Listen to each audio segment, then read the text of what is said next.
We will now demonstrate how one receives a new connection request using QTeeApp. I have a second phone that will send a request to tennisgirl12069. Key is ace. That information is already filled out, and that information was filled out on a screen looking exactly like this, where you choose the profile you want to connect with. And information on the screen is filled in. So in QT profile, I filled in tennisgirl12069, and in their key, I filled in ace, and a brief message just to make it a little more friendly. And that's it. So what we'll do is I'll just be out of the app, living life large, and somebody decides to send me a message through a cloak profile. Now recall, the beauty of QTeeApp is nobody needs to know your phone number, any username, any account information. They don't need to know the size of your shoes, any personal information.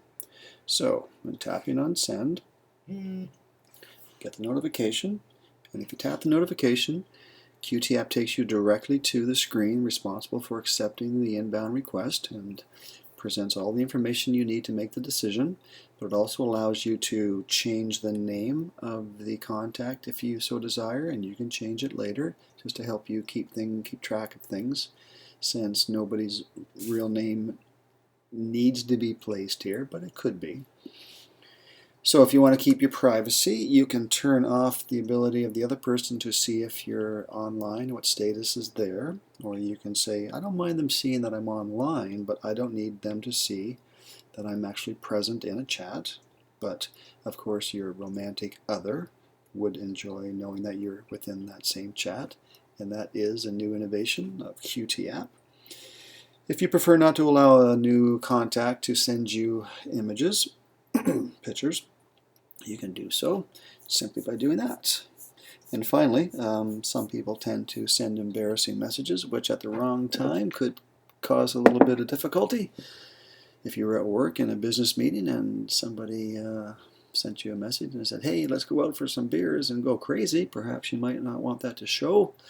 So you turn off the notice preview, and QTeeApp will simply say, you've received a QT message from so-and-so. And that's it. And at any time you can tap on any of these question marks and you will see an informative pop-up appear, and it'll keep things a little more informative as you're learning how to use the app. And at any given time you can go to your settings and actually turn off all of those question marks just to leave things a little bit less cluttered. But without further ado, if you decide that you want to accept this connection request, you simply tap accept and agree to it, and the other side receives a message, and when that's tapped, both people are in the app, and you can see in the active list yoga guy appears, and when we come back inside we can see that we're both present. So the person you connected with can simply tap out a quick hi there, and you will receive your first message through QTeeApp with somebody who doesn't know your phone number. And you can reply back, hi, or whatever you would like to say, of course.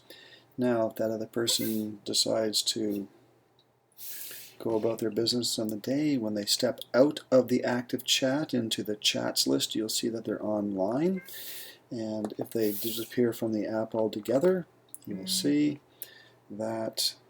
And if you notice a time discrepancy in the display, that's only because of the QuickTime movie generator that's being used to create this. It always shows 9:41 in the status bar.